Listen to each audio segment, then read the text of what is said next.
पिछले क्लास में हम लोग क्वेश्चन बैंक जो जारी किया गया झारखंड एकेडमिक काउंसिल की तरफ से 2024 एग्जाम के लिए, उसका एक क्लास ले चुके थे जिसमें बेसिक कॉन्सेप्ट बता दिए थे और 5 एमसीक्यू 6 एमसीक्यू बता दिए थे। आज उसके हम आगे देखते हैं और आज हम लोग इसका एमसीक्यू कंप्लीट कर लेंगे और इसमें जो very short answer type question है, जो वन लाइनर को आंसर होता है, उसको कंप्लीट कर लेंगे। क्योंकि 2024 में जो 11th का एग्जाम होने वाला है वो एमसीक्यू मोड में होगा, तो हम लोग एमसीक्यू की तैयारी कर रहे हैं और इसलिए वन लाइनर भी एमसीक्यू माना जाता है।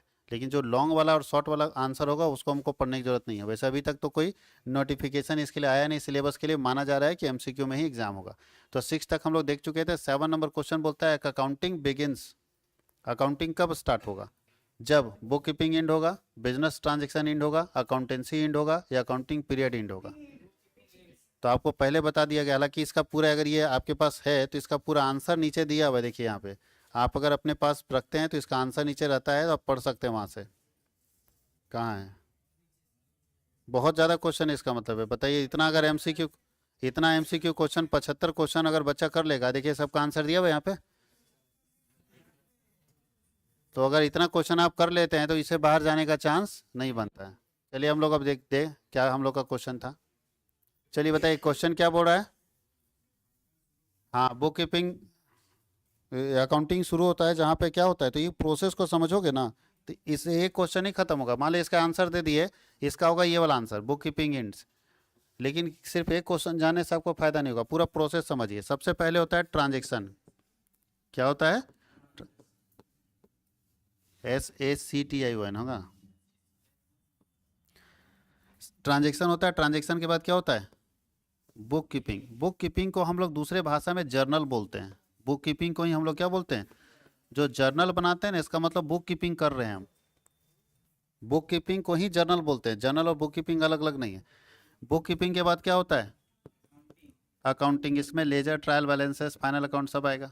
उसके बाद क्या होता है? अकाउंटेंसी होता है, TNCY। अकाउंटेंसी के बाद क्या होता है? ऑडिटिंग होता है। हालांकि इससे आगे आपको नहीं पढ़ना है। इसके बाद इन्वेस्टिगेशन होता है। अब सोचिए कि कितना क्वेश्चन क्लियर होगा। बोलता है वेयर ट्रांजेक्शन इंड, ध्यान देना, वेयर ट्रांजेक्शन इंड, जहां लेन देन समाप्त होता है वहां क्या स्टार्ट होता है? Book keeping. अरे ये खत्म होगा तब ना, ट्रांजेक्शन होगा तब ना बुक कीपिंग होगा। तो बोलता है वेयर ट्रांजेक्शन इंड, क्या स्टार्ट होता है? जहां लेन देन समाप्त होते हैं पुस्त पालन स्टार्ट होता है। इसको पुस्त पालन बोलते हैं हिंदी में। वेयर बुक कीपिंग एंड्स, क्या स्टार्ट? Accounting start. जहां पे पुस्त पालन समाप्त होता है वहां लेखांकन शुरू हो जाता है। और where accounting ends, accountancy start. जहां लेखांकन खत्म होता है वहां लेखा शास्त्र शुरू हो जाता है। और where accountancy ends, auditing start. जहां पे अकाउंटेंसी खत्म होता है वहां पे क्या शुरू हो जाता है? ऑडिटिंग शुरू हो जाता है। तो ये प्रोसेस समझ में आ गया सब? अच्छा, क्वेश्चन इससे ये भी पूछ सकता है कि अकाउंटिंग पहले आता है या बुक कीपिंग पहले आता है? पहले बुक कीपिंग होगा, उसके बाद क्या होगा? अकाउंटिंग। तो प्रोसेस को समझेंगे तो आपको पता चलेगा। अच्छा, पूछ देगा कि फर्स्ट फंक्शन क्या है, पहला काम कौन सा है? बुक कीपिंग, अकाउंटिंग या अकाउंटेंसी? Book keeping. अगर ये तीनों में पूछ रहा है तो पहले यही ना आएगा। तो ये बहुत सारे सवाल इससे पता चल जाएंगे। तो अगर आप पूरा प्रोसेस जानते हैं, पूरे सिस्टम को जानते हैं, पूरे कॉन्सेप्ट को जानते हैं, तो आप कोई भी क्वेश्चन का जवाब दे सकते हैं। तो यहाँ बोल रहा है कि अकाउंटिंग कब बिगिन होगा। अकाउंटिंग बोलता है, यहाँ देखिए यहाँ पे हिंदी है, लेखांकन शुरू होता है। लेखांकन कब शुरू होगा? लेखांकन कब शुरू होगा? जब ये खत्म होगा तब ना। ये कंप्लीट होगा तब क्या करते हैं? देखो, इसके इंफॉर्मेशन से ये बनाते हैं, इसके इंफॉर्मेशन से ये बनाते थे। जब इसका इंफॉर्मेशन पूरा कंप्लीट मिल जाएगा तभी नहीं ये बनेगा। इसका मतलब है कि जब बुक कीपिंग पूरा कंप्लीट खत्म होगा तब क्या शुरू होगा? अकाउंटिंग। तो बोला जा सकता है वेयर अकाउंटिंग, मतलब अकाउंटिंग स्टार्ट्स या accounting begins where book keeping ends. Accounting वहां बिगिन करेगा, अकाउंटिंग वहां शुरू करेगा जहां बुक कीपिंग क्या होगा? खत्म होगा। समझ में आ गया ऑप्शन? कोई दिक्कत है? अगर पूछ देता अकाउंटेंसी बिगिन, क्या लिखते? Accountancy begin where accounting ends. जहां अकाउंटिंग एंड करेगा वहां क्या शुरू हो जाएगा? अकाउंटेंसी। और ऑडिटिंग स्टार्ट होगा जब क्या खत्म होगा? अकाउंटेंसी खत्म होगा। कॉन्सेप्ट समझ में आ गया पूरा? तो इसमें कोई भी क्वेश्चन पूछे तो आप आराम से जवाब दे सकते हैं। डिटेल नहीं हम लोग बताते, डिटेल बताने में बहुत टाइम चल जाता है। एक का क्वेश्चन में 15 मिनट 20 मिनट लग जाता है, इसलिए डिटेल नहीं बताते। अच्छा, एक क्वेश्चन इधर है। ये क्वेश्चन है the objective of accounting are as follows. इसमें से लेखांकन का उद्देश्य कौन है? हिंदी इसका है लेखांकन का उद्देश्य। नीचे चला गया, लेखांकन का उद्देश्य कौन है? पहला बोलता है calculation of profit and loss.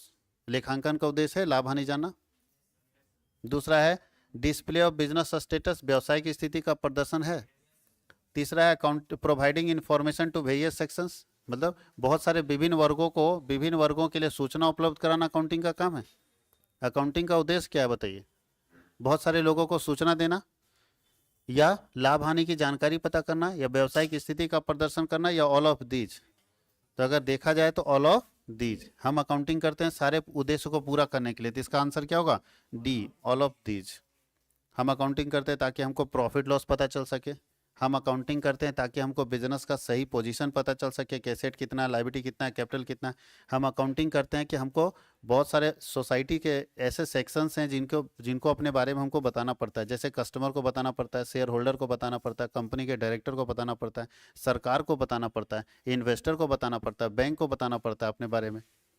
पढ़े ना वेरी पार्टीज ऑफ हम लोग पढ़े थे कि वेरियस पार्टीज कौन कौन इन्वॉल्व होते हैं अकाउंटिंग प्रोसेस में। यानी जब हम लेखांकन करते हैं तो किस किस व्यक्ति को हमको उसकी जानकारी देनी पड़ती है, इसको बोलते हैं कि यूजर्स ऑफ अकाउंटिंग इन्फॉर्मेशन, लेखांकन सूचनाओं के प्रयोगकर्ता कौन कौन ऐसे हैं जिनको हमको अपने अकाउंटिंग के बारे में जानकारी देना पड़ता है। बताओ, जिससे कर्जा लिए उसको बताइएगा ना साल में हिसाब किताब, जो हमारे यहाँ पूंजी लगाए उसको बताइएगा ना, जिससे उधार माल खरीदते उसको बताएंगे ना, सरकार को बताएंगे ना, मालिक को बताएंगे, मैनेजमेंट को बताएंगे, तो सबको जानकारी देना पड़ता है। तो इसलिए ऑल ऑफ दीज। आगे बोलता है लेखांकन में लेखे किए जाते हैं accounting records transaction in terms of, किस ट्रांजैक्शन को लेखा अकाउंटिंग करते हैं?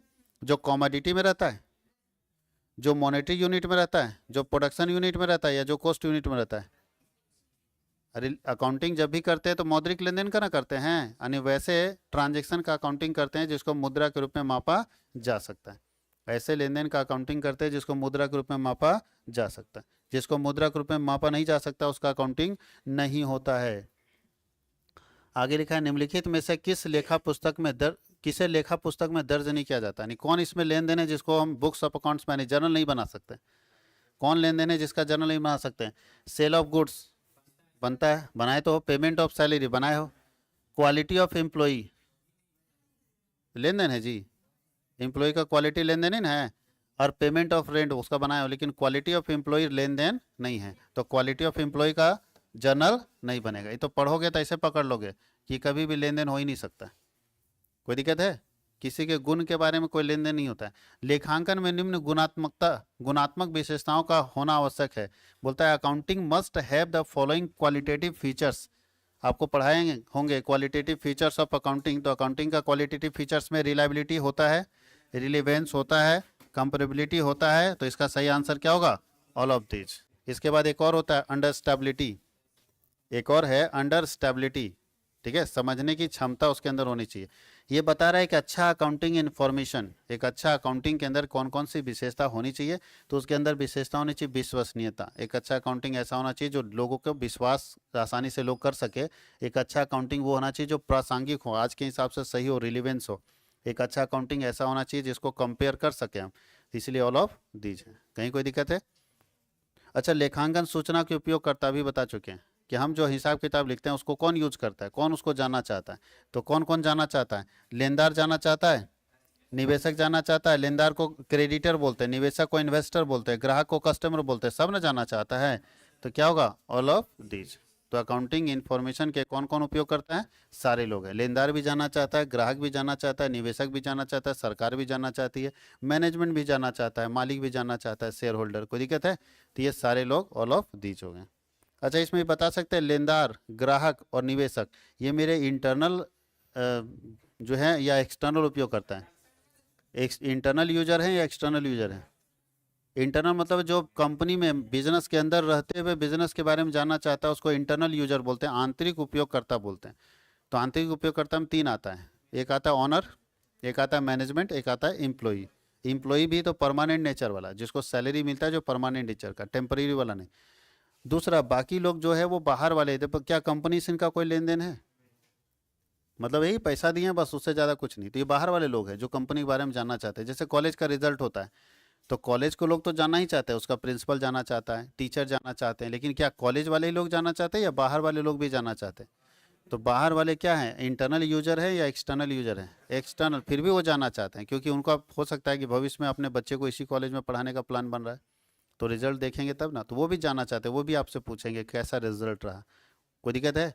तो ये एक्सटर्नल यूजर्स है जो इसका बिजनेस से लेना देना तो नहीं है, लेकिन फिर भी बिजनेस के बारे में ये जानने को इंटरेस्टेड होता है और बिजनेस इसको अपनी जानकारी देता भी है। लेन देन का अर्थ क्या होता है? ट्रांजेक्शन किसको बोलते हैं? Exchange of service for currency. Service अगर हम करेंसी के लिए एक्सचेंज कर रहे हैं तो ट्रांजेक्शन है। Exchange of goods for money, माल को अगर हम पैसे के लिए दे रहे हैं तो क्या ये ट्रांजेक्शन है। और तीसरा, माल और सेवाओं का मुद्रा में विनिमय, exchange of goods and services for currency. तो तीनों ना है जी। क्या लगता है, केवल माल बेचेंगे तब लेन देन होगा, या सर्विस बेचेंगे तब लेन देन होगा, या दोनों बेचेंगे तब लेन देन होगा, या ऑल ऑफ दीज? दोनों ना, क्योंकि हम क्या कर रहे हैं, हम आपको क्या दे रहे हैं? सेवा, और पैसा ले रहे हैं कि नहीं, तो क्या लेन देन नहीं है? रेंट आप देते हो तो रेंट में क्या होता है? सर्विसेज तो होता है, तो लेन देन नहीं है? तो लेन देन हो रहा है। इसका मतलब है गुड्स बेचे या सर्विसेज बेचे, दोनों में लेन देन होगा। कोई दिक्कत है? तो क्या होगा? सी ऑप्शन, माल एवं सेवा का मुद्रा में विनिमय, यानी पैसे से एक्सचेंज हो रहा है तो, और माल एवं सेवा का विनिमय अगर हो तो नहीं होगा। क्या लगता है, लेन देन होगा? माल अथवा सेवा का विनिमय क्या होता है? इसको गुड्स एंड सर्विसेज एक्सचेंज लिखा है, या exchange of goods and services. इसका मतलब किस में एक्सचेंज करेंगे, किस में एक्सचेंज करेंगे पता ही नहीं। तो गुड्स एंड सर्विसेज नहीं, यहाँ गुड्स एंड सर्विसेज का किस में होना चाहिए? मनी में होना चाहिए तब। तो ये इसका ऑप्शन कौन सा सही होगा? सी ऑप्शन सही होगा। कौन सा सही होगा? सी। कहीं कोई दिक्कत है? गुड्स एंड सर्विसेज को किस में एक्सचेंज करना है? मनी में एक्सचेंज करना है, याद रखना। किस में एक्सचेंज करना है? मनी में। अच्छा, गुड्स मीन्स क्या? तो भाई जिसका हम बिजनेस कर रहे हैं बताए थे ना, पूछ रहा है ऑब्जेक्ट ऑफ कंजम्पशन, जो भोग करने के लिए वस्तु होता है उसको गुड्स बोलते हैं। जो हम यूज करने के लिए लाते हैं उसको गुड्स बोलते हैं, या जो बेचने के लिए लाते हैं? बोलता है थिंग ट्रीटेड एज प्रॉपर्टी, जिसको आप प्रॉपर्टी बोलते हैं उसको गुड्स बोलते हैं? नहीं, ये तो एसेट्स हो जाता है। Item to be purchase for sold, जिस आइटम को हम बेचने के लिए खरीदते हैं उसको गुड्स बोलते हैं? जी हाँ, जिसको हम बेचने के लिए खरीदते हैं उसको गुड्स बोलते हैं। जिसको हम खाने के लिए खरीदते हैं उसको गुड्स नहीं बोलते हैं। कोई दिक्कत है? उसको गुड्स नहीं बोलते। गुड्स हम उसको बोलते हैं जो हम किसके लिए खरीदे हैं? बेचने के लिए खरीदे हैं। आगे बोलता है निम्न में लेखांकन का उद्देश्य है। The object of accounting in the following, क्या है बताइए? अकाउंटिंग करते हैं तो क्या फायदा होता है? Knowledge of capital and liability पता चलता है, knowledge of cash and bank balance पता चलता है, knowledge of profit and loss. अगर अकाउंटिंग करते हैं तो ये सारी जानकारी हमको मिल जाती है, चाहे वो कैपिटल लायबिलिटी की बात हो, चाहे कैश बैंक बैलेंस की बात हो, चाहे प्रॉफिट एंड लॉस की बात हो, ऑल ऑफ दीज सारी जानकारी हमको मिल जाती है अगर हम अकाउंटिंग करते हैं तो। निम्नलिखित में काल्पनिक, यानी कौन है इसमें फिक्टिशियस एसेट है? फिक्टिशियस एसेट समझते हो? फिक्टिशियस एसेट ऐसा एसेट होता है जो दिखाई नहीं देता, बनावटी। इसको अरे पहले पूरा सुनो, बनावटी संपत्ति है, जो संपत्ति है ही नहीं, जिसको बनावटी संपत्ति बोलते हैं। गुडविल तो इनटेंजिबल एसेट है, गुडविल फिक्टिशियस नहीं है, इनटेंजिबल है, वो बनावटी नहीं है, वो रियल संपत्ति है। लेकिन ऐसा संपत्ति जो संपत्ति नहीं है फिर भी बनावटी है, जबरदस्ती उसको हम संपत्ति मानते हैं, उसको बोलते हैं फिक्टिशियस एसेट। तो इसमें कौन है जिसको जबरदस्ती संपत्ति मानते हैं? तो गुडविल ठीक है, प्रीपेड ठीक है, कौन सा?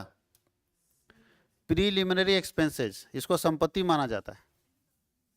अब बताओ, खर्चा को संपत्ति मानना चाहिए? नहीं मानना चाहिए, लेकिन कंपनी मानती है। इसलिए मानती है क्योंकि इसके पीछे लॉजिक है कि अगर प्रीलिमिनरी एक्सपेंसेस को हिंदी में बोलते हैं प्रारंभिक व्यय। प्रारंभिक व्यय का मतलब होता है कि जब कोई कंपनी स्टार्ट होती है तो स्टार्टिंग में ज़्यादा खर्चा होता है ना। अब मान लो कंपनी बड़ा सा बोर्ड लगाया मार्केटिंग के लिए, बड़ा सा बोर्ड कंपनी के एकदम गेट के पास, खर्चा हो गया 50,000 रुपया। क्या वो बोर्ड केवल 1 साल ही यूज होगा या 1 साल से ज़्यादा समय तक यूज होगा? तो आप उस खर्चे को किस साल में पीएल में डेबिट करोगे? प्रॉफिट एंड लॉस में डेबिट होगा ना खर्चा। तो किस साल के प्रॉफिट एंड लॉस अकाउंट में उसको डेबिट करना चाहिए? एक ही साल में या 1 से ज़्यादा साल में? ऐसा कैसे होगा? 1 साल का लेन देन 1 साल में निपटना चाहिए। तो ऐसी स्थिति में इनकम टैक्स डिपार्टमेंट ये कहता है कि जो शुरुआत में खर्च होते हैं वो ज़्यादा खर्च होता है, तो शुरुआत के खर्च को आप 5 सालों में उसको काट सकते हो धीरे धीरे करके। तो कंपनी क्या करती है, इस खर्चे को संपत्ति मानती है। जैसे मान लो 5 लाख खर्चा हुआ, तो 5 साल में हटाना है उसको, तो 1 साल में कितना हटेगा? 1 लाख। तो इस साल 1 लाख हटा दिए तो 4 लाख बचा ना, तो 4 लाख को क्या मानेंगे हम? संपत्ति। क्यों? क्योंकि अगला साल हमको 1 लाख रुपया का प्रॉफिट घटाने का मौका मिल जाएगा, तो मेरा इनकम टैक्स कम ना लगेगा। अगर अगला साल जो भी कमाएंगे उसमें 1 लाख कम कर देंगे तो मेरा टैक्स कम लगेगा कि नहीं? तो ये मेरे टैक्स को कम कर रहा है ना, इसलिए हम इसको क्या मानते हैं, संपत्ति। कितने साल तक, 5 साल तक, उसके बाद खत्म। बात समझ गए? तो इसको बोलते हैं बनावटी संपत्ति। और भी बनावटी संपत्ति का नाम बता देते हैं, discount on issue of share and debenture. और भी बता देते हैं, discount on issue of share and debenture के साथ अंडर राइटिंग कमीशन। तो ये सब आपका फिक्टिशियस एसेट होता है, बनावटी संपत्ति होता है, ये संपत्ति नहीं होते हैं, बस जबरदस्ती इसको संपत्ति माना जाता है। अब देखो इनटेंजिबल एसेट कौन है, जिसको देख नहीं सकते, छू नहीं सकते, लेकिन खरीद बेच सकते हैं। ट्रेडमार्क, व्यापार चिन्ह, ये इंटेंजिबल। फर्नीचर देख सकते हैं ना, मशीन देख सकते हैं, कैश दे सकते हैं, ये इंटेंजिबल एसेट होता है। 50,000 रुपये मूल्य के माल के विक्रय के बाद वित्तीय वर्ष के अंत में अंतिम स्टॉक 50,000 था, यह एक क्या है, 50,000 का माल बेच दिए और साल के लास्ट में 50,000 का और स्टॉक बच गया, तो 5 लाख है। अच्छा, 5 लाख का माल बेच दिए और 50,000 का स्टॉक अभी मेरे पास बचा हुआ है, तो ये जो 50,000 का स्टॉक है, ये क्या है, लेन देन है या घटना है? जो क्लोजिंग स्टॉक बच जाता हो, एक घटना होता है। ये 5 लाख के बारे में पूछता है तो लेन देन है, 5 लाख में लेन देन हुआ ना जी। घटना का मतलब है कि जहाँ 2 पार्टी इन्वॉल्व नहीं है। घटना का मतलब क्या है, जहाँ पे 2 पार्टी इन्वॉल्व। अब मेरे पास 50,000 का स्टॉक बच गया तो 2 पार्टी कौन है? लेकिन अगर हम किसी को बेच रहे हैं, खरीद बेच रहे हैं, तो वहाँ 2 पार्टी है ना। तो 5 लाख का जब हम खरीदते बेचते हैं तो 2 पार्टी इन्वॉल्व है। लेकिन जब 50,000 का मेरे पास स्टॉक है, उसमें कोई भी 2 पार्टी इन्वॉल्व नहीं है, वहाँ पे एक ही पार्टी है। याद रखना इस चीज़ को। इसलिए इसको हम क्या मानते हैं, घटना, इवेंट मानते हैं।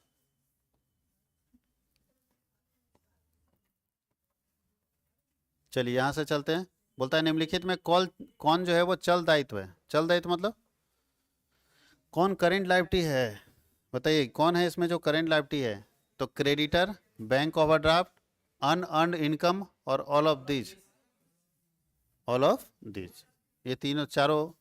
अच्छा, इसमें कौन है जो टेंजिबल एसेट है? टेंजिबल मतलब जो दिखाई देता है। तो बिल्डिंग दिखता है, मशीन दिखता है, प्लांट दिखता है, तो क्या होगा?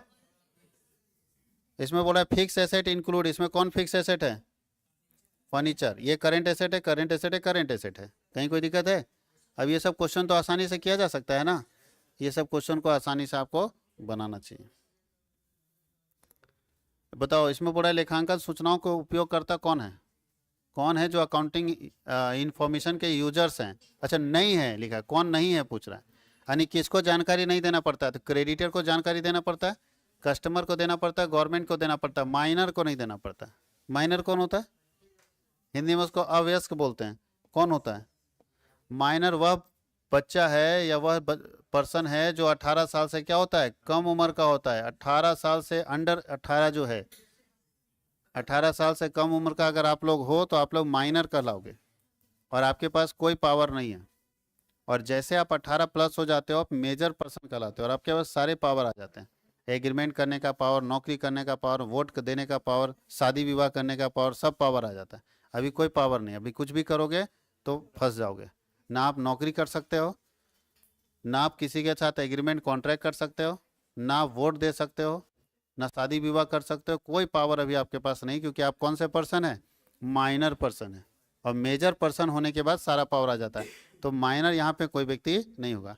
Management accounting is, management accounting क्या काम है? क्लर्क का काम है। Accounting for future, recording technique for management related transaction और ऑल ऑफ दीज। तो बोला है कि मैनेजमेंट रिलेटेड ट्रांजेक्शन को हमको रिकॉर्ड करना होगा। नामे से पकड़ लेगा लोग, मैनेजमेंट अकाउंटिंग में मैनेजमेंट रिलेटेड ट्रांजेक्शन रिकॉर्ड होगा। तो नाम से भी पकड़ा जा सकता है कि कौन इसमें शामिल होगा। लेखांकन सूचनाओं के उपयोगकर्ता में शामिल है। कौन व्यक्ति है लेखांकन सूचनाओं का उपयोग करता? बार बार एक ही क्वेश्चन पूछ रहा है, बताओ। ऑल ऑफ दीज ना हो जाएगा? कौन हो जाएगा? All of these. तो इसका आंसर क्या होगा 24 नंबर का, डी, ऑल ऑफ दीज। 25 में बोल रहा है कि इसमें कौन एक व्यापारिक लेन देन नहीं है? बताओ इसमें लेन देन कौन नहीं है, छाटिए। कौन इसमें लेन देन नहीं है?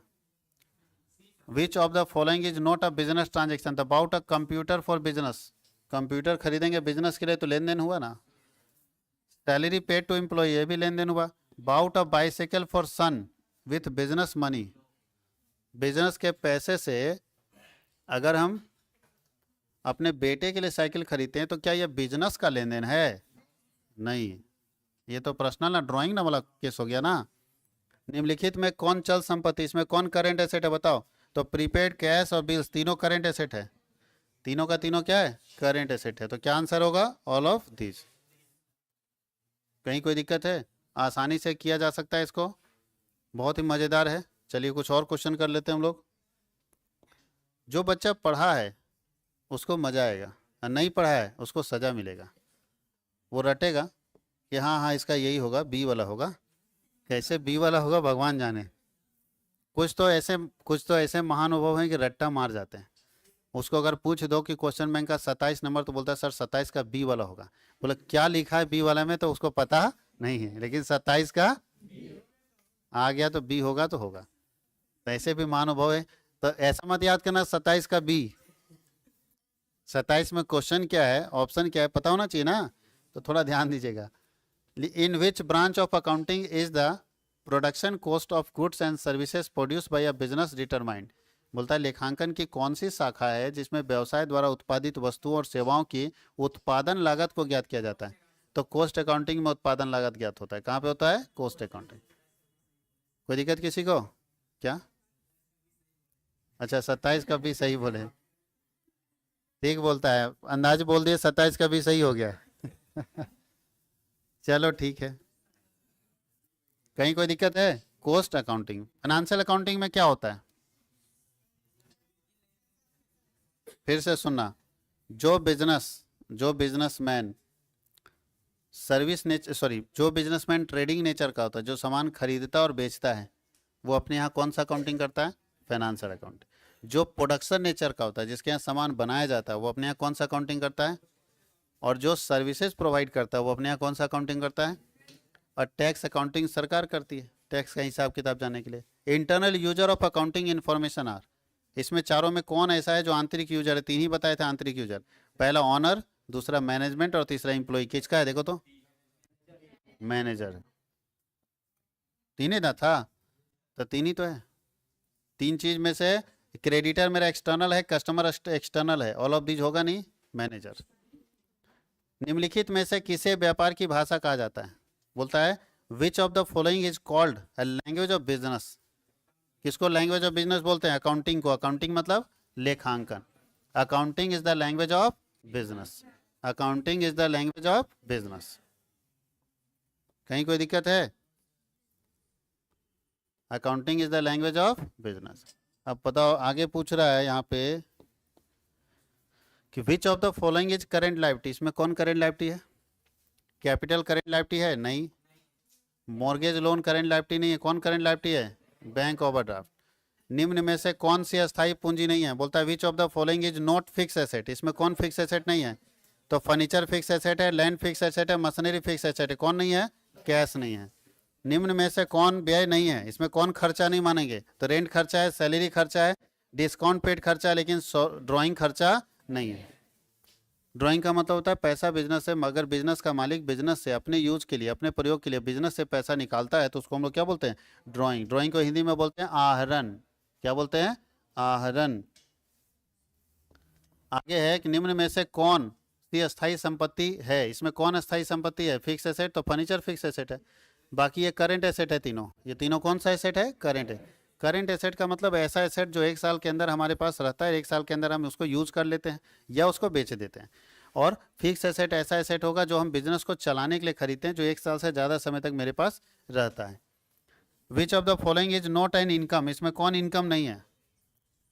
तो भैया अगर डिस्काउंट मिलेगा तो इनकम है, कमीशन मिलेगा तो इनकम है, सैलरी भी मिलेगा तो। अच्छा खाली सैलरी लिखा है, रिसीव कुछ नहीं लिखा है, तो याद रखना है, अगर केवल सैलरी लिखेगा तो हम मानते हैं कि सैलरी क्या हो रहा है? पेड हो रहा है। सैलरी मतलब सैलरी पेड, और सैलरी पेड मेरा इनकम कैसे होगा? खर्चा ना हो जाएगा। याद रखना, अगर खाली कमीशन लिखा रहता तो कमीशन पेड, कुछ नहीं लिखा रहता तो पेड, और रिसीव में रिसीव लिखा रहता है। कहीं कोई दिक्कत है? अब देखो, अब एक शुरू में सबसे पहले बताए थे वो क्वेश्चन पूछ दिया, ऑडिटिंग बिगिंस। ऑडिटिंग कहाँ शुरू होगा? जब बुक कीपिंग खत्म होगा, या बिजनेस ट्रांजेक्शन इंड होगा, या अकाउंटेंसी इंड होगा, या अकाउंटिंग पीरियड। इसलिए प्रोसेस समझाने से बहुत सारा क्वेश्चन क्लियर हो जाता है। बोलता है where accountancy ends auditing start. Where accountancy ends auditing start. जहां अकाउंटेंसी खत्म होगा वहां ऑडिट क्या होगा? स्टार्ट हो जाएगा। आयकर अधिनियम के अनुसार लेखांकन अवधि क्या है? उसको कौन सा ईयर बोलते हैं? दो तरह का ईयर होता है, कैलेंडर ईयर और फाइनेंशियल ईयर। इसको फाइनेंशियल ईयर बोलते हैं। कौन सा ईयर बोलते हैं? तो income tax department financial year से चलता है, और फाइनेंशियल ईयर स्टार्ट होता है 1 अप्रैल से और खत्म होता है 31 मार्च को। और एक होता है कैलेंडर ईयर, तो कैलेंडर ईयर शुरू होता है 1 जनवरी से 31 दिसंबर। कैलेंडर जनवरी से दिसंबर चलेगा, लेकिन जो बड़े बिजनेसमैन हैं जो इनकम टैक्स देते हैं, उनको 1 अप्रैल से 31 मार्च में ही अपना हिसाब किताब रखना होगा। जो छोटा बिजनेसमैन है वो तो जनवरी से दिसंबर भी रखता है, कोई कोई तो दिवाली से दिवाली रखता है। अब छोटा गुमटी खोल के रखा है, टर्नओवर ज़्यादा नहीं है, कमाई ज़्यादा नहीं, तो क्या करता है वो? दिवाली में श्री गणेशाय नमः से शुरू होगा, फिर वो डायरी अगले दिवाली में आधा भरे ना भरे चेंज हो जाता है। होता है कि नहीं? बोलता आज ही मेरा खाता बंद होगा। और कुछ लोग छोटे छोटे वाले बिजनेस में ऐसे बोलता हम अपने बर्थडे के दिन बंद कर देंगे। तो सरकार बोलती है अभी तू जितना उड़ना उड़ ले, जिस दिन तू बड़ा बनेगा उस दिन तुमको किस में बंद करना होगा? तो ना तुम्हारा बर्थडे ना दिवाली, कुछ नहीं। ठीक है, लक्ष्मी माता का पूजा करो दिवाली में, हमको कोई दिक्कत नहीं है, लेकिन हिसाब किताब 1 अप्रैल से 31 मार्च के बीच में बंद करना होगा। 31 मार्च को हिसाब बंद करो और 2 महीने में टैक्स फाइल कर दो। जितना कमाए हो टैक्स भरो। बात समझ गए? तो टैक्स पेयर जो होंगे वो कब बंद करेंगे, कब स्टार्ट करेंगे? हर साल में 1 अप्रैल को, और बंद कब करेंगे? 31 मार्च को। याद रहेगा इनकम टैक्स का ईयर। अब बोलता है सूचना की प्रक्रिया के रूप में लेखांकन का अंतिम चरण क्या है? Which is the last stage of accounting as a process of information. सबसे लास्ट में हम क्या करते हैं? तो याद कीजिए, सबसे पहला क्लास हम अकाउंटिंग का डेफिनेशन बताए थे, उसमें बहुत कुछ बताए थे। अकाउंटिंग मीन्स रिकॉर्डिंग बताए थे, रिकॉर्डिंग ऑफ ट्रांजेक्शन। उसके बाद क्या करते थे? Classification of transaction. उसके बाद समराइजिंग ऑफ ट्रांजेक्शन। उसके बाद एनालाइजिंग ऑफ ट्रांजेक्शन। उसके बाद इंटरप्रिटेशन ऑफ ट्रांजेक्शन। उसके बाद कम्युनिकेशन ऑफ ट्रांजेक्शन। देखो कम्युनिकेशन है, सबसे लास्ट था कम्युनिकेशन। कोई दिक्कत है? सबसे लास्ट क्या था? फिर से रिपीट करते हैं। सबसे पहले था रिकॉर्डिंग, क्लासिफिकेशन। रिकॉर्डिंग मतलब होता है लिखना उसको, जिसको जर्नल बनाना बोलते हैं। क्लासिफिकेशन मतलब वर्गीकरण, लेजर बनाना। समराइजिंग, ट्रायल बैलेंस बनाना। उसके बाद एनालाइजिंग था। एनालाइजिंग के अंदर आप 12th में पढ़ोगे, अभी नहीं पढ़ोगे। एनालाइजिंग के बाद था इंटरप्रिटेशन। देखो ये होगा एनालाइजिंग एंड इंटरप्रिटेशन। और जब इंटरप्रेट कर लेते हैं सारा इन्फॉर्मेशन को, समझ जाते हैं कि रियल में प्रॉब्लम है क्या मेरे बिजनेस में, तब हम जनता के सामने उसको क्या करते हैं? कम्युनिकेट करते हैं। बात समझ गए? हर व्यक्ति यही काम करता है अपने अकाउंटिंग प्रोसेस के अंदर। तो सबसे लास्ट क्या है? कम्युनिकेशन। और सबसे पहला क्या है? रिकॉर्डिंग। सबसे पहला क्या है? रिकॉर्डिंग। याद रहेगा, सबसे पहला रिकॉर्डिंग, सबसे लास्ट कम्युनिकेशन। याद रखना है उसको। बोलता है the limitation of financial accounting are. Financial accounting का लिमिटेशन क्या है? फाइनेंशियल अकाउंटिंग का, अकाउंटिंग का नहीं। Accounting for monetary transaction only, केवल मॉनेटरी ट्रांजेक्शन को रिकॉर्ड करता है। Information for limited period only, information limited period का रिकॉर्ड करता है। Diversity in following accounting principle, कुछ अकाउंटिंग प्रिंसिपल को फॉलो करना पड़ता है। और all of these,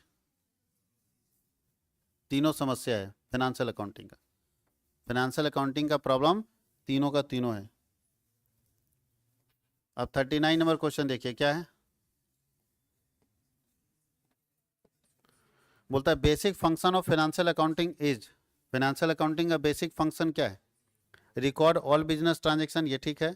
interpret financial data, assist the management, प्रबंध की सहायता करना, इसका फाइनेंशियल मैनेजमेंट का काम नहीं, वो मैनेजमेंट अकाउंटिंग का काम है। वित्तीय आंकड़ों का व्याख्या करना, ये इसका काम नहीं है। फाइनेंशियल अकाउंटिंग का बेसिक फंक्शन क्या है? रिकॉर्ड कर देना बस। फाइनेंशियल, अभी आप क्या सीख रहे हो? फाइनेंशियल अकाउंटिंग सीख रहे हो। अभी आप कॉस्ट नहीं सीखे हो, मैनेजमेंट नहीं सीखे हो, टैक्स नहीं सीखे हो, ये सब कुछ नहीं जानते हो आप। कॉस्ट अकाउंटिंग का दुनिया अलग है, जो पढ़ रहे हो ना, debit the receiver and credit the giver, cost accounting में नहीं लगता है। अभी आप सिर्फ फाइनेंशियल अकाउंटिंग पढ़ रहे हो। जो अकाउंटिंग के बहुत सारे ब्रांचेज हैं, उसमें से एक ब्रांच आप पढ़ रहे हो जिसका नाम है फाइनेंशियल अकाउंटिंग। इसका अलग नियम पढ़े, इसमें पढ़े personal account, real account, nominal account, debit the receiver, credit the giver, debit what comes in, credit what goes out, debit all expenses and losses, credit all incomes and gains. ये सिर्फ financial accounting पढ़ रहे हो। जब cost accounting में जाओगे तो ये सब काम नहीं करता। मैनेजमेंट अकाउंटिंग में भी ये सब काम नहीं करता, वहाँ डेबिट द रिसीवर गायब हो जाएगा, उसका अलग कॉन्सेप्ट है। इसीलिए जब अकाउंटिंग में चुनना पड़ता है फील्ड ऑफ अकाउंटिंग, तो आप किसी एक फील्ड के ना एक्सपर्ट बनोगे। अगर कोई बंदा फाइनेंस का एक्सपर्ट है तो फाइनेंशियल अकाउंटिंग में एक्सपर्ट बनेगा, और फाइनेंशियल अकाउंटिंग में एक्सपर्ट बनने के लिए उसको क्या करना होता है? Chartered accountancy. अब कोई मैनेजमेंट अकाउंटिंग का एक्सपर्ट बनना चाहता हो तो एमबीए करेगा। अब बताओ एमबीए और सीए एक ही काम करेगा? और जब दोनों एक ही काम करेगा तो दो अलग अलग डिग्री क्यों? कंपनी में दो अलग अलग स्टाफ क्यों? तब कंपनी क्या करेगी? सीए को बोलेगी तुम ही को 20,000 दे देते हैं, ये 1.5 लाख जो एमबीए वाला ले रहा है, तो तुम 20,000 और ले लो ना, वही काम कर दो साथ। नहीं हो सकता। बात समझ गए? जैसे मेडिकल के सेक्टर में दांत का डॉक्टर अलग, आंख का डॉक्टर अलग, दोनों का डॉक्टर अलग अलग होता है।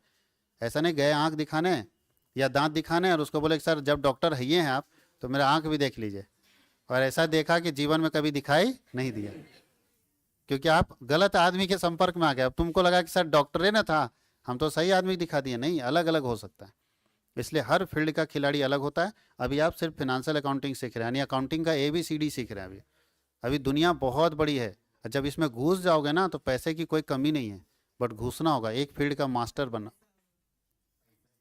उस फील्ड में एक्सपर्ट बनना होगा, मास्टर बनना होगा, कि तुमसे बढ़िया कॉस्ट अकाउंटेंट हो ही नहीं सकता, तुमसे बढ़िया मैनेजमेंट अकाउंटेंट हो ही नहीं सकता, ये आपको एक्सपर्ट बनना पड़ेगा, तभी आप कर सकते हो। चलिए लास्ट एक देख लेते हैं, लेखांकन के लाभ 40 नंबर तक, फिर हम लोग अगले क्लास में देखेंगे। बताओ अकाउंटिंग के क्या बेनिफिट है? Advantage of accounting, providing business information, ठीक है, helpful in valuation of business, helpful in taking loan, क्या होगा? सी, लेखांकन में खाली सी होता है, लोन लेने में मददगार होता है। अच्छा तो खड़ा हो जाइए, अब सब बोले हैं तो खड़ा होइए, क्वेश्चन आपसे पूछ लेते हैं। खड़ा होइए सर, कैमरा रोटेट किया जाए भाई, कैमरामैन, हाँ कैमरामैन उधर फोकस करो। हाँ हम करते हैं, यहाँ से फोकस करते हैं, कंट्रोल किया जाए। चलिए उनका मान सम्मान को ध्यान में रखते हुए इस बात को यही पोस्टपोन किया जाए। नहीं कोई बात नहीं, आप बोलते हैं सी ऑप्शन, और जब हम देते हैं डी तो बोलते हैं हम वही बोल रहे थे, तो हम फिर चेंज करेंगे ना, हम चेंज कर देंगे उसको। चलो कोई बात नहीं, कोई बात नहीं, लेकिन ध्यान रखना है कि आप बोलते हैं किसी बात को लेके तो कॉन्फिडेंट रहना है। पहले टेस्ट होता था ना, बच्चा चीटिंग करके टॉप कर जाता था, MCQ वाला दिक्कत नहीं, गूगल में भी सब मिल जाता है ना, तो उसको खड़ा करके पूछा जाता था कि बताओ तुम सवाल का जवाब दो, अगर तुम सही मारे हो तो बच्चा कम से कम, चलो चीटिंग किया कोई बात नहीं, वो 40 रट के आता था रात में, क्योंकि जानता था कि अगले दिन पूछ देंगे सर, तो उसको रटना पड़ता था 40, तो उस बहाने तैयारी अच्छी हो जाती थी ना। तो वही चीज़ होगा, तो इसलिए पढ़ के आना है।